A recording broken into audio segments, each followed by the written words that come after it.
વાલા ભક્તજનો, જય સ્વામિનારાયણ.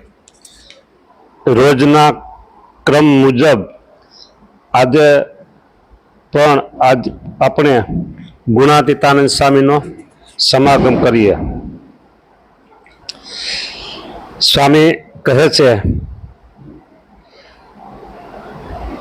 કોઈ કૂવે પડવા જતો હોય તેને આડા હજારો માણસ ફરે તો પડવા દે નહીં.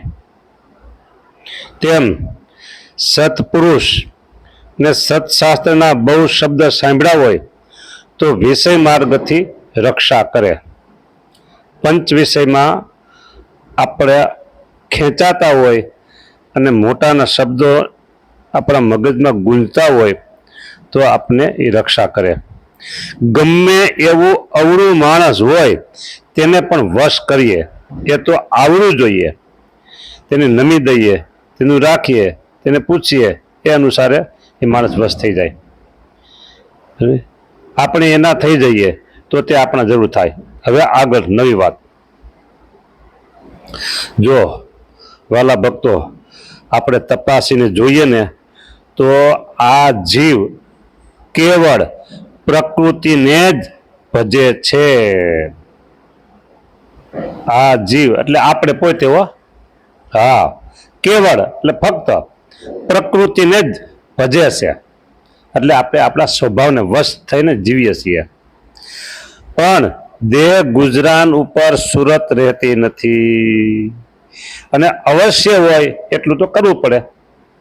પણ આ તો પ્રકૃતિને વશ થઈને બોલે છે, પ્રકૃતિને વશ થઈને સાંભળે છે અને પ્રકૃતિને વશ થઈને જુએ છે, પ્રકૃતિને વશ થઈને ખાય છે અને પ્રકૃતિને વશ થઈને ફરતો ફરે છે અને બેસી રહે છે, સૂઈ રહે છે ઇત્યાદિક સુવાણ કરે છે, પણ તેનો તપાસ કરતો નથી.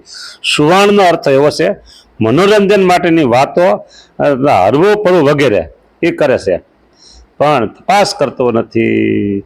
તેને દરવાજા વાળા હોય ને એ દેખે છે, એટલે કે જાણપણા રૂપ સાવધાની વાળા એને દેખે છે.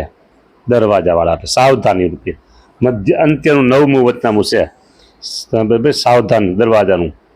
હા, તો એને દેખે છે શું કે આપણે કે રસ્તે જઈએ છીએ, શું કરીએ છીએ, શું કરવાનું નથી ને શું નથી કરવાનું કરીએ છીએ, કરવાનું છે નથી કરતા, એ બધી એને ખબર પડે સાવધાન હોય તો. બીજાને તો ગમ જ નથી, કાંઈ એને ખુજના જ નથી બીજાને તો. આ તો જે દરવાજા સાવધાન છે એને એટલે ખબર પડે છે. માટે અવશ્ય ઉપર સુરત રાખીને પાછું વળવાનો સ્વભાવ રાખે તો મોટા સાધુની પણ તેના ઉપર દ્રષ્ટિ થાય. લ્યો બરાબર. માટે અવશ્ય ઉપર સુરત રાખી પાછું વળવાનો સ્વભાવ રાખવો. પાછું વળો એટલે યુટર્ન. યુટર્ન એટલે પ્રકૃતિના રસ્તે આપણે ચાલીએ છીએ એને બદલે ભગવાનની આજ્ઞા પ્રમાણે આપણે જીવન જીવીએ. સ્વભાવને વશ થઈને જીવન જીવવું નહીં. જે કંઈ કરીએ છીએ આપણે સ્વભાવને વશ થઈને કરીએ છીએ. સ્વભાવ કેમ કે આપણે કરીએ છીએ, આપણું કઈ સ્વભાવ નથી કરતું એમ. એટલે એમાંથી પાછું વળવાનું, ભગવાનની આજ્ઞા પ્રમાણે ચાલવાનું, તો મોટા સાધુ આપણી ઉપર રાજી થાય. અને પદાર્થના તો દિવસે દિવસે ઢગલા થાય છે ને વળી થાશે. હો, સ્વામીએ કીધું પદાર્થના તો ઢગલા ઢગલા થાય છે ને થાશે. અહીંયા મારે જો ના પાડું ને, જેટલા જાણીતા હોય ને એટલે મેં કીધું તમે કાંઈ પણ લાવો મને પૂછાવે ને નહીં લાવતો એમ કહું. બરાબર. કાલે એક સ્વામીજીએ બપોર સવારે 9-10 વાગે બેઠા હતા, બે વિદ્યાર્થીઓ બધા બેઠા હતા. 9-10 વાગે એક સ્વામીજીએ બીજા મંદિરના સંતોએ એક હરિભગતને મોકલા. એટલે મને ફોન આવ્યો, મને કે તમે ક્યાં છો? અહીંયા છો. એ કે શું છે? એ કે મેં એક હંપેતરું તમને મોકલાવ્યું છે, દેવા આવું છું. એ નામ લીધું. મેં કીધું પણ હવે તમે છે એ સ્વામીજી મને મોકલે કે હા એને દીધું. એ કીધું આવું તમે ન લાવવું કીધું. એ કે મને એટલું કીધું કે સ્વામી ગમે તે બોલે તે ત્યાં મૂકીને આવતા રહેજો કે. બને ત્યાં સુધી હું ના જ પાડ્યા કરું. હું વાપરનારો અને ઉપયોગ કરનારો હું એકલો. પછી છોકરાઓને છૂટા હાથે આપ્યા કરું, ખાઓ તમે બધા.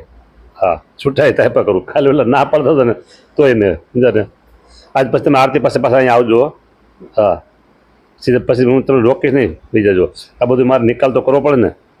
સ્વામી જો અમે શું કીધું કે પદાર્થના ઢગલા થાય છે ને થશે. મારે એવું જ છે કે એ તો બંધ નહીં થાય ને બંધ કરવું એ તો પૃથ્વી મઢાવા જેવું કઠણ છે ને ન ભોગવવું એ તો જોડા સીવડાવીને પહેરવા જેવું સુગમ છે. સારું સારું ગમે એટલું આવે ને છોકરાને આપ્યા જ કરું, લઈ જાઓ લઈ જાઓ લઈ જાઓ બસ. હા એટલે આ બધું છે ને બધું સૂકા મેવાનું બધું બહુ આવે બરાબર. આમાં સામે શું કીધું ન ભોગવવું એ તો જોડા પહેરવા જવું છે એટલે મેં જોડા પહેરી લઈ. સવારે ભગવાન બધું ધરાવીએ, આખો દિવસ અહીં જે આવ્યો એને આપ્યા કરીએ. હા આવી વાતું છે. હાલો હવે આપણે પાછા આગળ વધીએ. અને ન ભોગવવું એ તો જોડા શીવડા પહેરવા જેવું સુગમ છે, એ વિના બીજો ઉપાયનો નથી. પછી વાત આવી સંત કહે તેમ કરવું તે શ્રેષ્ઠ છે. સમજાનું? સંત કહે તેમ કરવું તે શ્રેષ્ઠ છે અને મન ધાર્યું કરવું તે કનિષ્ઠ છે.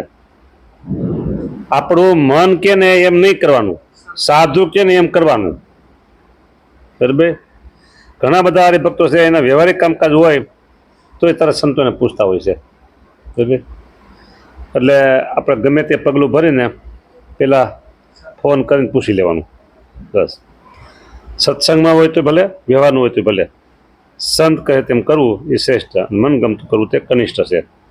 ને સંત કહે એમ કરવું એ નિર્ગુણ છે અને મનનું ગમતું કરવું એ સગુણ છે. નિર્ગુણ એટલે દિવ્ય છે અને સગુણ એટલે માયામય છે. જો જેટલું માયામય છે એટલું દુઃખ છે ને સગુણ છે એટલું સુખ સુખ છે.